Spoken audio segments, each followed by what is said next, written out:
지난 주일날 우리가 아브라함 이야기 13번째를 하면서 아브라함 인생의 최고의 절정의 순간을 살펴봤습니다. 그것이 무엇인가 하면은 100세에 난 아들 이삭을 하나님께 번제로 드리는 바로 그 내용이었습니다.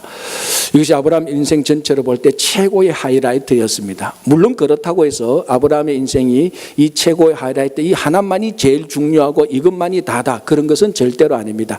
이제 이 최고의 절정에서 또 다른 열매를 이제 맺어가기 시작합니다. 이 시간적으로 이 타임라인을 보면은 이제 그때 지난주 아브라함 이야기 13번째 모리아산에서가 절정이고, 이제 오늘 본문부터는 이제 마지막으로 향하여서 아브라함의 이야기가 열매 맺기 시작하는 것들을 보여줍니다. 아이러니하게도 이 아브라함의 결론, 이 열매 맺는 하나님의 약속이 열매 맺는 사건의 중요한 전환점이 무엇인가 하면은 사라의 죽음입니다. 그래서 오늘 본문은 사라의 죽음으로서 마지막으로 향하는 중요한 열매를 맺고 있는데, 이 오늘 본문에서 사라가 127살에 죽었다라고 기록하고 있습니다. 여러분, 성경 전체를 어디를 봐도 여인의 한 여자가 죽은 나이를 언급하는 것은 사라 외에는 아무도 없습니다. 그냥 살다가 죽었다, 어떻게 죽었다는 나이인데, 그 한 여자의 향년, 몇 년 동안 살다가 죽었다라고 밝히는 것은 사라가 유일무이한 여자입니다. 왜 그럴까요? 그만큼 중요한 사람이죠. 사라는 열국의 어미였습니다. 열국의 어미로서 이제 이 땅의 생을 마감하고 죽는데, 오늘 이 사라의 죽음 자체가 굉장히 아브라함과 사라의 가정에 중요한 전환점이 되는 것입니다. 그래서 오늘 보면 그 전환점에 관하여서 얘기를 합니다. 자, 이제 그 중요한 전환점을 한번 보겠습니다. 하나님께서 아브라함과 사라에게 약속했던 내용, 갈대아 우르에서 약속의 땅으로 가라고 할 때 약속했던 내용은 크게 두 가지로 우리가 정리할 수 있습니다. 첫 번째는 자녀에 대한 약속입니다. 그게 하늘의 별처럼 바다의 모래처럼 많이 줄 것이라는 자녀에 대한 약속이고, 또 하나의 다른 약속은 무엇입니까? 아브라함과 사라가 거주하는, 하나님께서 지시하신 그 땅을 아브라함과 사라에게 주겠다는 약속입니다. 그러니까 자녀에 대한 약속과 땅에 대한 약속, 이 두 개의 약속을 가지고 아브라함과 사라가 갈대아 우르에서 떠나서 지시한 땅 가나안 땅에 왔습니다. 그렇게 살다가 사라의 나이 127살에 사라가 죽습니다. 요 타임. 그러면 사라는 어떤 약속의 실천을 보았고 어떤 약속의 실천은 보지 못했을까요? 자식에 대한, 자녀에 대한 약속은 완성은 보지 못했지만 완성되어가는 그 첫 열매는 보았습니다. 아니, 본 것 정도가 아니죠. 자기의 몸에서 출산시켰습니다. 그죠? 그게 이삭 아닙니까? 그러니까 이삭은 하늘의 별처럼 바다의 모래처럼 주실 것이라는 그 약속의 첫 번 열매였습니다. 그것은 사라가 보았는 정도가 아니고 사람 몸에서 직접적으로 그 약속의 자녀를 낳았습니다. 자, 이제 땅에 대한 약속인데, 물론 아브라함과 사라가 그 가나안 땅에 도착했고 거기서 살았다는 이 사실만으로 땅에 대한 약속도 실천되어졌다라고 말할 수는 있지만은, 그러나 실제적으로 현실 속에서 말할 때 아직 땅에 대한 약속은 구체적으로 시작된 것은 없습니다. 그냥 살고 있죠. 그러나 그 땅, 가나안 땅에서 살고 있는 아브라함과 사라의 그 땅에서 살고 있지만은 그 땅의 어느 한 평의 땅도 아브라함과 사라의 땅으로 소유된 땅은 없습니다. 바로 이 사라의 죽음으로 말미암아, 아이러니하게도 사라의 죽음으로 말미암아 두 번째 약속이었던 땅을 실제적으로 소유하게 되는 계기가 됩니다. 자, 오늘 보십시오. 사라가 죽음으로 말미암아 아브라함이 드디어 땅을 가지게 되는 것입니다. 그것이 오늘 본문에 나온 것처럼 그 에브론, 그 해쪽 속의 추장 에브론과 대화를 하고 협상을 해서 가지게 된 것이 바로 막벨라 굴입니다. 이 막벨라 굴은 현실 속에서 실제로 아브라함과 사라, 물론 사라는 이제 죽었지만 아브라함과 사라의 가족의 이 땅에서 하나님께서 약속하신 땅의 첫 열매입니다. 눈으로 딱 보이는 땅이죠. 그런데 그러니까 실제로 소유된 이 약속의 땅에 가장 먼저 몸을 뉘인 사람은 누굽니까? 그렇죠. 아브라함이 아니고 사라입니다. 그러니까 사라는 사라의 몸에서 약속의 자녀 이삭을 출산했고, 사라의 몸이 약속의 땅, 실제로 소유된 약속의 땅에 첫 번째로 자기 몸을 뉘게 되는 것입니다. 물론 아브라함이 하나님으로부터 약속을 받았습니다. 그러나 구체적으로 하나하나 따져보면 그 약속의 실천자는 아브라함이 아니고 사라의 몸입니다. 사라의 몸에서 약속의 자녀가 나타났고, 사라의 죽음으로 인하여서 아브라함이 땅을 구입하게 되고, 그 구입한 실제적인 땅에 사라의 몸을 뉘게 되는 것입니다. 사라의 몸이 약속의 첫 열매를 증명하는 명확한 표시였습니다. 오늘 이 본문을 보면서 저는 교회를 생각합니다. 교회가 바로 이 사라의 몸이 되어야 됩니다. 사라의 몸을 통해서 약속의 자녀가 나타났습니다. 마찬가지로 사라의 몸된 친구 교회를 통해서 약속의 자녀들이 나타나야 됩니다. 마침 이 타이밍이 딱 맞게 오늘 오후에 1시 반부터 우리가 좋은 사이를 합니다. 이제 세 번째죠. 많은 분들이 알고 또 어떤 분들은 모르는데, 이 좋은 사이는 좋은 사이 할 때 사는 사라의 약자, 이는 이삭의 약자입니다. 이삭의 약자입니다. 그래서 좋은 사이는 좋은 사라와 이삭입니다. 그래서 저희 교회 권사님과 집사님이 사라의 역할을 하는 거죠. 그리고 우리 중고등부 자녀들, EM 청년부 아들이 약속의 자녀 이삭이 되는 겁니다. 그래서 매년 7월 둘째 주일, 이제 이번에는 볼리비아 선교 때문에 한 주 늦추어서 오늘 하는데요. 7월 둘째나 셋째 주일날 기도 어머니 한 분과 우리 중고등부나 청년부 한 명을 매칭시켜서 기도 어머니는 사라가 되고, 그리고 그 자녀는 약속의 자녀가 되어서 1년 동안 기도를 해줍니다. 그래서 바로 이 기도를 받고, 기도의 어머니 사라의 기도를 받은 우리 자녀들이 약속의 자녀가 되는 겁니다. 이 자녀들 가운데서 이 땅, 이 세계, 미국과 한국과 이 세계의 믿음의 자녀, 세계의 지도자가 나올 것이라는 기대를 가지고 이 친구 교회가 사라의 몸처럼 약속의 자녀를 배출해 나가는 것입니다. 또 우리 친구 교회가 사라의 몸처럼, 이 사라의 몸이 약속의 장소에 첫 번 누인 것처럼 이 친구 교회가 이 땅에서 정말 첫 번 약속의 장소가 되어서, 이 약속의 장소인 교회를 통하여서 많은 성도들이 이 교회에 찾아서 그 하나님의 약속을 받아가고 약속이 자기 삶 속에서 이루어지는 경험하기를 간절히 바랍니다. 이제 사라가 죽음으로 말미암아 하나님의 약속, 자녀에 대한 약속과 땅에 대한 약속의 두 가지 다 첫 번째 열매를 맺으면서 사라는 이제 매장지에 이제 묻히게 됩니다. 자, 이때에 이제 이 땅을 구입하는 이 과정이 오늘 본문의 핵심입니다. 가장 많은 내용이 나타나는데, 아브라함이 살고 있는 그 땅의 해쪽 속의 에브론과 대화하는 과정에서 첫 번으로 아브라함이 자기 자신을 무엇이라고 말합니까? 나는 나그네요, 이 땅의 거주자 또는 이 땅의 거류자다라고 말을 합니다. 자, 우리가 아브라함 이야기를 지금 오늘 14번째 살펴보는데, 특별히 아브라함 이야기를 저희들이 이제 친구 교회로 새롭게 시작하면서 이곳으로 이전해서 아브라함 이야기를 하는 핵심적인 요소가 바로 이 부분에 있습니다.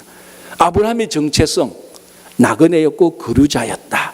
그게 우리 이 땅에 살고 있는 우리 성도들, 특별히 우리 이민교회의 성도들하고 꼭 같이 매칭되는 것입니다. 사실 아브라함이 자기가 나그네였고 거류자였다는 것은 이중적인 의미에서 그렇다는 것입니다. 첫 번째는요, 모든 사람이 다 나그네고 거류자입니다. 나는 태어난 곳에서 50년 60년 살고 내가 살고 있는 도시 한 번도 나가보지 않았는데 내가 무슨 나그네입니까? 천만의 말씀. 모든 인생은 영원한 본향 하나님을 두고 살아가는 이 땅에 살고 있는 모든 사람은 다 나그네입니다. 다 거류자죠.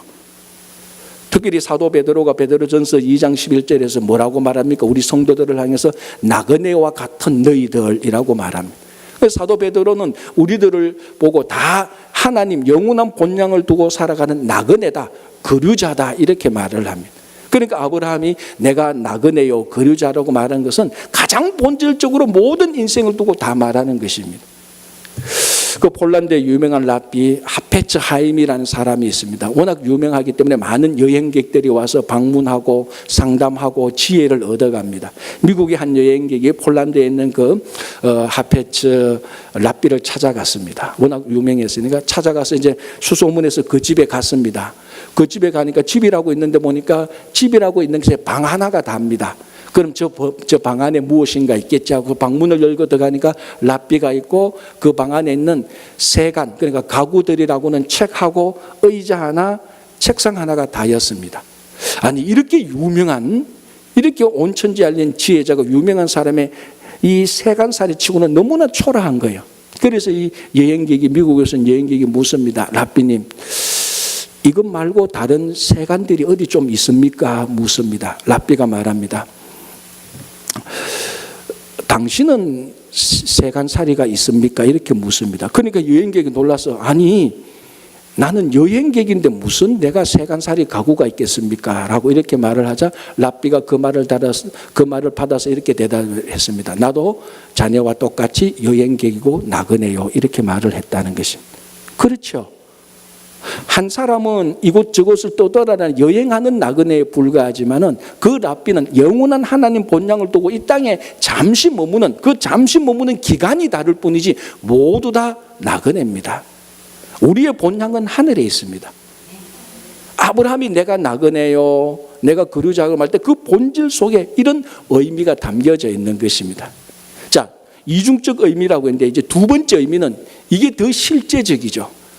아브라함은 갈대아 우르를 떠나서 해쪽 속에 살고 있는 가나안 땅에 살고 있으니까 당연히 나그네고 거류자입니다. 그래서 우리가 저 앞전에서 아브라함의 정체성을 볼 때 아브라함의 정체성이 히브리라는 말 속에 있다고 말했습니다. 히브리는 이곳저곳을 떠돌아다니는 사회 계층을 말하는 명칭이었습니다. 사실 오늘 이 말은 아브라함이 나는 히브리 사람이요 이렇게 말하는 것하고 똑같습니다.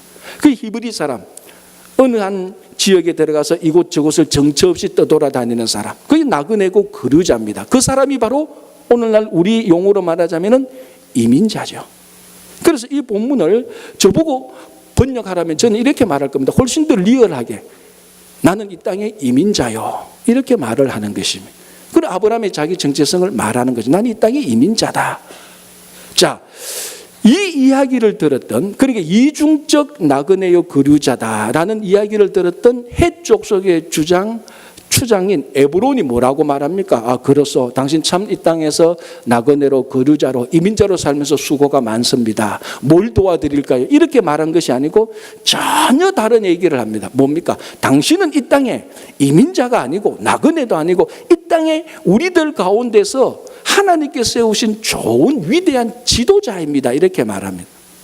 아브라함은 자기 자신을 나그네, 거류자, 이민자로 보았는데 그 나그네와 함께, 그 이민자 나그네 히브리 사람 아브라함과 함께 살았던 해쪽 속의 추장, 해쪽 속의 사람들은 당신은 나그네가 아니고 이 땅의 지도자다라고 이렇게 말을 합니다. 이 정체성이 다른 거죠, 완전히. 자, 그렇다면은 어떻게 해서 나그네에 불과한, 아니 우리가 흔히 말하는 뭐 그렇게 공식적으로 말은 하지 않지만 그런 뉘앙스가 담겨진 어떤 한 지역의 2류 시민에 불과한 또는 3류 시민에 불과한 이민자가 어떻게 해서 그 본토인 가운데서 가장 뛰어난 위대한 하나님의 지도자가 될 수 있었습니까? 오늘 본문으로 봐서는 모르지만 우리가 앞으로 그 앞에서 아브라함 이야기를 쭉 살펴본 걸 보면요, 거기에 충분한 이유가 담겨져 있는데 첫 번째 사건이 뭔가 하면은 아브라함이 살고 있던 헤브론 지역, 바로 이 지역이 바로 오늘 본문이 일어났던 이 지역하고 아주 거의 흡사한 유사한 지역, 같은 지역으로 보면 됩니다. 자, 그곳에서 창세기 14장에서 무슨 일이 일어납니까? 동방 왕들과 요단 왕들의 연합체가 정면으로 전쟁을 하게 됩니다. 이때 동방 왕들의 연합체는 4명의 왕국이고 요단 왕은 5명의 왕국이지만은 동방 왕들이 요단 왕을 이깁니다. 이때에 아브라함의 조카 롯이 포로로 잡혀가고 그 재산이 다 뺏깁니다.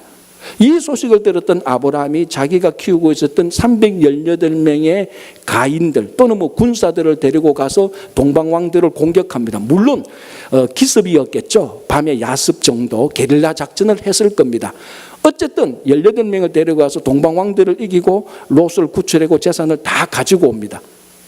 여러분, 이게 한번 생각해 보십시오. 아무리 이게 기습작전이고 게릴라 작전이라 할지라도 아브라함은 전쟁의 전자도 모르는 사람입니다. 갈대아 우르에서 전승에 의하면은 우상 만드는 사람의 아들의 데라의 아들이었습니다. 전쟁이라고는 전혀 모릅니다.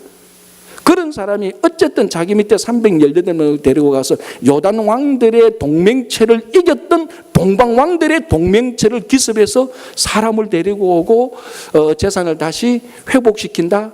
이게 전쟁사에서는 도저히 일어날 수 없는 일입니다. 상상하지 못하는. 물론 그리고 그 다음에 아브라함이 벌벌 떨었죠. 자, 이런 전쟁에서 큰 전력을 큰 성과를 가지고 온 것이 이게 소문이 안 나겠습니까? 바로 그 지역에서 소문이 다 나는 거죠. 그러니까 그 살고 있던 해족속이 아브라함을 다시 보게 되는 겁니다. 굉장히 위대한 전쟁 지도자, 어떤 군인이나 장군 정도로 보는 것이죠. 자, 또 하나 우리가 창세기 20장 보면은 아브라함이 그랄 땅에 내려갔다가 또 두 번째 자기 아내 사라를 아비멜렉에게 누이로 속였다가 이거 우여곡절 끝에 아브라함이 수치를 당했지만 하나님께서 간섭하셔서 모든 것이 정상 회복되고 오히려 전화 회복되고 아브라함이 아비멜렉으로부터 종과 짐승들을 많이 받고 은총계를 받게 됩니다. 오히려 복을 더 받게 되는 거죠. 그리고 그 아비멜렉과 그 가정에 있어서는 모든 태들이 열려서 자녀를 낳게 됩니다. 원래는 굉장히 위험한 순간이었지만 우리가 앞에서 살펴볼 대로 굉장히 위험한 순간이었고 정말 멸망할 수 있는 순간이지만 하나님께서 간섭하셔서 오히려 전화 유복이 되는 겁니다. 자, 이런 소문들, 이런 일들을 해족속이 옆에서 다 보고 있습니다. 이런 것들을 보면서 정말 이분이야말로 하나님께서 세우신, 저 아브라함이 믿고 있는 하나님이 세우신 지도자다라고 말을 합니다. 여기 중요한 모티브가 있는 것이죠. 즉 아브라함은 자기 힘과 능력과 자기 전략과 자기 똑똑함과 자기 개발로 인하여서 지도자가 된 게 아니고 하나님이 세운 지도자라는 겁니다. 이루시민, 삼류시민에 불과한 이민자가 지도자가 될 수 있는 것은 한 가지 방법밖에 없습니다. 무엇입니까? 하나님이 세워주셔야 됩니다. 그래서 우리가 이미 앞에서 본 것처럼 하나님께서 도우시고 공급하시고 인도하시고 간섭하시고 역사하시고 섭리하시고 모든 것들을 전적인 하나님으로 다한 겁니다. 여러분, 아브라함이 아비멜렉을 만나서 아브라함은 얼마나 수치를 당하는 일을 했습니까? 도덕적으로 윤리적으로 아비멜렉보다 훨씬 못한 일을 경험하지만 하나님께서 간섭하셔서 오히려 전화위복이 되고, 방금도 말씀하셨지만 전쟁에서 이길 수 없는 상황에서 하나님께서 간섭하셔서 아브라함을 이기게 하셔서 지도자로 세우는 것입니다. 여러분, 이 미국 사회, 우리가 살고 있는 이 미국 사회에 다시 한번 영적 지도력이 세워져야 되는 때입니다. 물론 정치, 경제, 사회, 문화 여러 가지로 말할 수 있지만 그런 거는 일단 제쳐놓고 지금 이 미국 구석구석에서 도덕적, 윤리적 이것을 뛰어넘는 영적 피폐함과 부패와 타락함이 이루 말할 수 없이 일어나고 있습니다. 여러분들은 저보다 더 잘 알 겁니다. 여러분은 삶의 현장에 있으니까 매일매일 일터에서 이런 것들을 볼 때 정말 이 미국이 다시 한번 영적 재무장이 일어나서 영적 리더십이 다시 일어나야 됩니다. 자, 오늘 본문을 보십시오. 그 해족속 가나안에 하나님께서 해족속 에브론을 써서 지도자로 세우는 게 아닙니다. 나그네와 거류자 같은 사람, 이민자, 주류 사람들이 볼 때는 2류, 3류밖에 안 되는 그 사람을 하나님께서 세우셔서 그 본토에 지도자로 세우는 것입니다. 하나님께서 우리를 태어난 한국에서 인도하셔서 한국으로부터 인도하셔서 미국에서 살게 하는 이유가 무엇일까요? 여전히 이민자로 살게 하는 이유. 그래서 우리가 지금 이 아브라함을 살펴보는 겁니다. 히브리 사람, 이민자 아브라함을 보면서 우리가 이 땅에서 어떻게 살 것인가? 이 영적 리더십이 다시 필요한 이 시대에 하나님께서 히브리 사람 아브라함과 같은 우리 이민자 친구교회 성도들을 하나님께서 세우셔서 영적, 도덕적, 윤리적 리더십을 세우시기를 바라는 것입니다. 그래서 다시 한번 우리가 정치적으로 경제적으로 힘이 없다고 해서 무너지고 낙담하고 절망할 거 아닙니다. 우리는 시급하게 먼저 세워야 될 것이 영적 리더십을 다시 회복해야 되는데, 하나님께서 히브리 사람 이민자 아브라함을 세웠듯이 우리 이민자 친구교회 성도들을 세우시기를 원하고, 그 하나님의 세우심에 여러분들이 동참하시기를 간절히 바랍니다. 자, 오늘 본론에서 가장 중요하게 다루는 게 뭔가 하면은 이 사라의 매장지 되는 막벨라 굴을 구입하는 그 단계입니다. 자, 이제 아브라함이 자기 아내 사라가 죽었습니다. 지금까지는 아브라함과 사람의 명의로 등기된 땅 한 평도 없었습니다.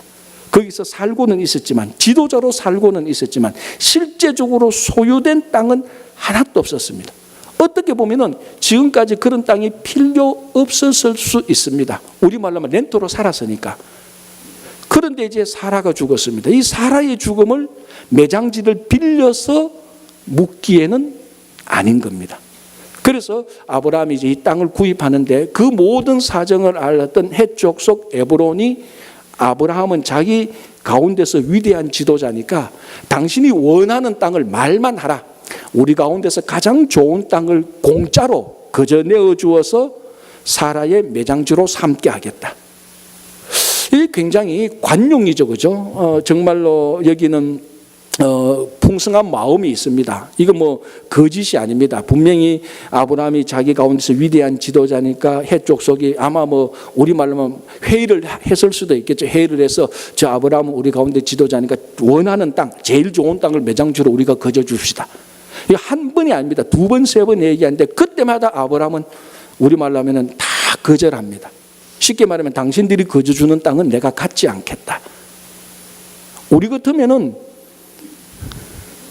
웃는 거 보니까 그 대답 그 제 마음하고 똑같네요, 보니까. 우리 같으면은 안 줘도, 야 내가 여기서 얼마나 살았는데, 얼마나 내가 많은데, 야 좀 땅 좀 줘.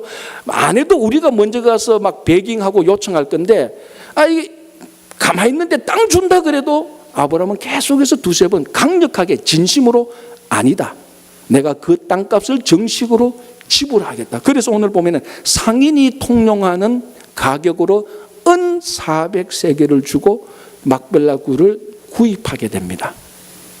자, 이게 아까 제가 말씀드린 것처럼 약속의 땅에서 현실 속에서 실제로 열매 맺는 첫 번 약속의 땅의 열매입니다. 자, 이것이 오늘 23장 18절이 이렇게 기록합니다. 성문에 들어온 모든 헷 족속이 보는 데서 아브라함의 소유로 확정된지라.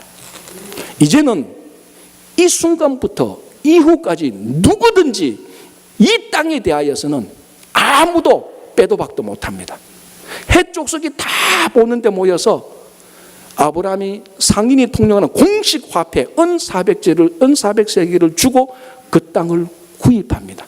합법적, 행정적 어떤 방법을 써도 이제 이 땅은 아브라함의 땅입니다. 여러분 한번 생각해 보십시오. 기분 좋을 때, 관계 좋을 때는 땅 공짜로 줬다가 나중에 수 틀리면은 다시 내놔도 그래도 할 말이 없어요. 왜? 정당한 방법으로 정당한 가격을 쓰고 구입한 땅이 아니니까. 언제나 공짜로 얻은 땅은 위태위태합니다. 그러나 아브라함은 확실하게 그 땅을 확정지어집니다. 이거는 우리 가족의 소유다. 그래서 이 땅, 이 막벨라 굴은 최초로 아브라함과, 이제 사라는 죽었으니까 아브라함의 이름으로 등기된 땅에 대한 약속의 첫 열매가 되는 것입니다. 이 확정된 땅이 그 가나안 땅에서 다음 후손을 위한 중요한 버팀목이 되고 기초가 되는 것입니다. 여러분 현실 속에서 살 때 건물과 땅은 굉장히 중요합니다. 특별히 이민자들에게. 그러면 이제 좀 수리에 밝은 사람은, 재리에 밝은 사람은 그렇지, 잘 사야 재산 가치도 있고 투기 가치도 있지, 그렇게 생각한다면은 제가 말하고자 하는, 본문이 말하고자 하는 의도하고는 전혀 다릅니다. 왜 이 땅에서 땅과 건물이 중요한가? 하나님 나라의 기초를 이루는 첫 번 열매가 되기 때문입니다. 이번에 땅을 사서, 이번에 건물을 사서 10년 뒤, 20년 뒤에 큰 투자 이익으로, 그런 의미에서 중요한 건물과 땅이 아니라 그 약속의 땅에서 하나님께서 명확하게 명시적으로 보여주는 약속의 첫 열매로서 중요하다는 것입니다.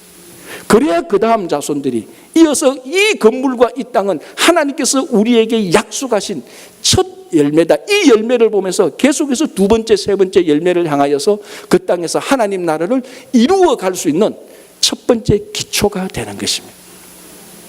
저는 우리 친구 교회가 바로 이 막벨라 굴이 되기를 간절히 바랍니다.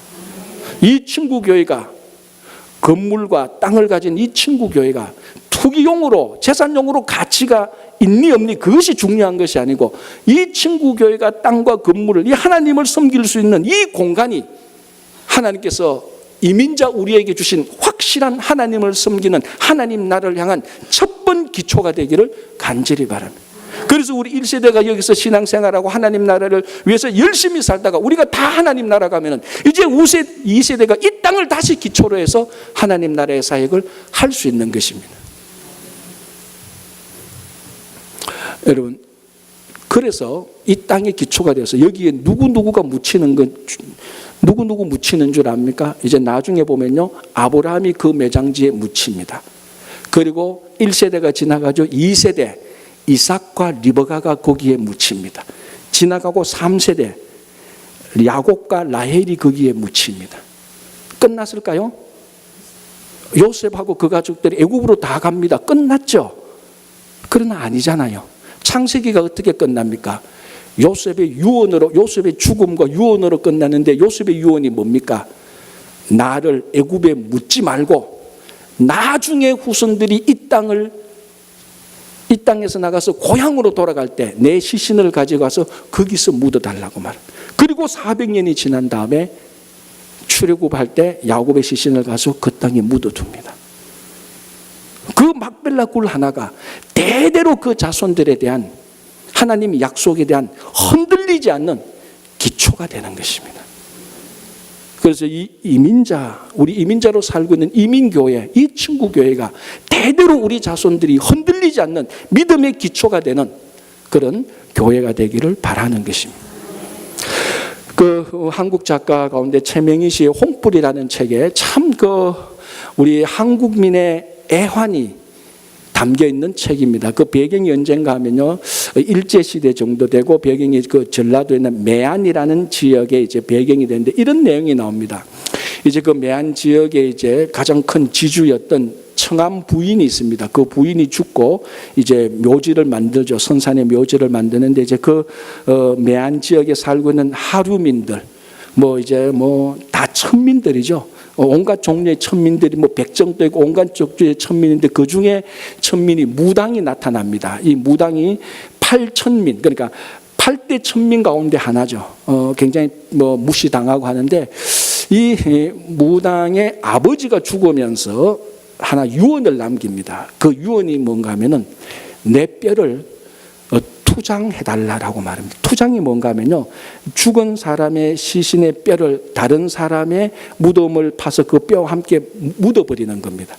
그래서 그 유언을 가지고 있던 이 무당, 천민이 기회를 보고 기회를 봐서 그 마을에 지주했던 청암 부인이 죽고 난 다음에 몰래 청암 부인의 묘를 훼손해서 자기 아버지의 뼈를 청암 부인의 뼈하에 투장시킵니다. 투장시키죠.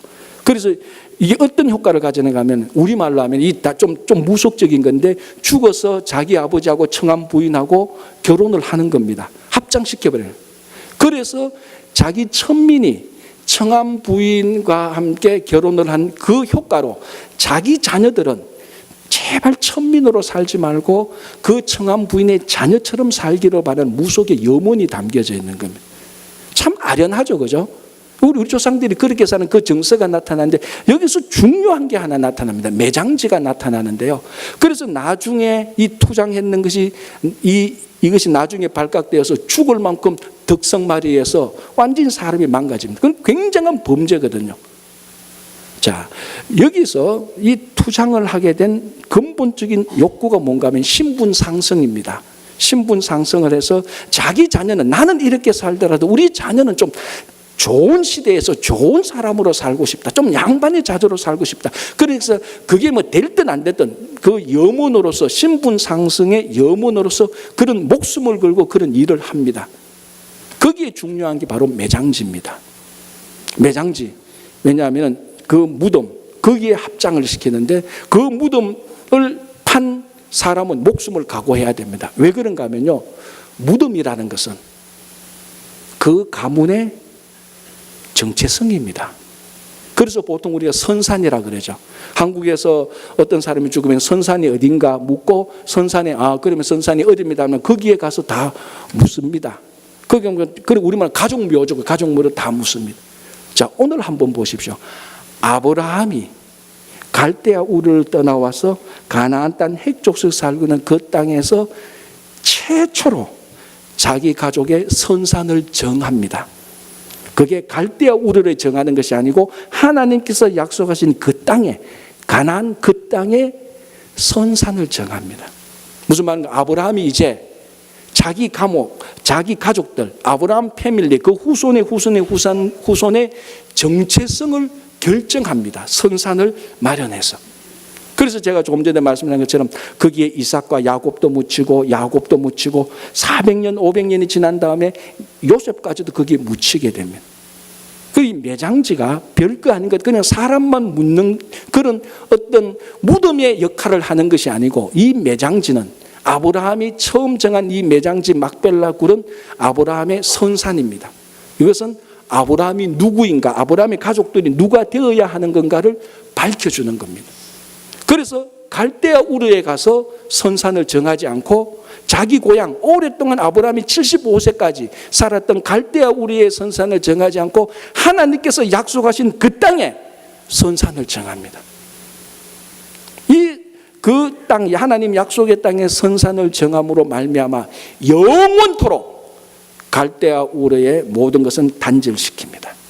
이제 더 이상 갈대아 우르는 아브라함과 그 자녀에게 일체 영향을 끼치지 못합니다. 아브라함에게서 갈대아 우르는 뭡니까? 하나님을 알지 못했던 시대, 세상적 가치와 세상적 목적과 세상적인 세상적인 방법이 있었던, 우상을 섬겼던 바로 그 땅이 갈대아 우르. 그곳에 가서 선산을 정하지 않고 그 모든 것을 다 떨치고 나왔던 하나님의 약속이 있는 그곳에 아브라함과 그 아브라함의 후손을 위하여서 정체성을 결정하기 위해서 무덤을 정하는 것입니다. 그게 첫 번째 누인 몸이 사라가 되는 거예요. 두 번째로 아브라함이 거기에 들어가는 거예요. 계속해서 그 자녀들이 그 막벨라 굴에 들어가는데, 막벨라 굴에 들어가는 그 의미는 하나님의 약속에 다 들어가는 겁니다. 저는 우리 친구 교회가 바로 이런 막벨라 굴이 되기를 원합니다. 하나님의 약속이 있는 친구 교회. 여러분들이 이곳을 우리 신앙의 영적 선산이라고 생각할 때, 하나님의 약속이 있는 이곳에 우리의 정체성은 세상도 아니고, 우리의 정체성은 한국도 아니고 미국도 아니고 세상도 아닌 우리의 영원한 정체성은, 우리 자녀들의 영원한 정체성은 하나님의 약속입니다. 그래서 그 하나님의 약속이 실현되는 처음 열매였던 막벨라 굴이 바로 우리 친구 교회가 되어서, 여러분들이 여기서 신앙생활하면서, 여기서 하나님의 약속을 보면서, 여기서 하나님의 약속에 참여하면서, 여기서 하나님의 약속을 경험하면서 우리 대대로 하나님의 약속을 이어주는 그 막벨라 굴이 바로 우리 친구 교회가 되기를 간절히 바랍니다. 그래서 앞으로 여러분, 우리 신앙의 정체성은 영원토록 하나님 나라고, 하나님 자녀고, 하나님 약속입니다. 그래서 오늘 막벨라 굴에 오신 하나님의 약속의 자녀들, 여러분 모두를 진심으로 환영합니다.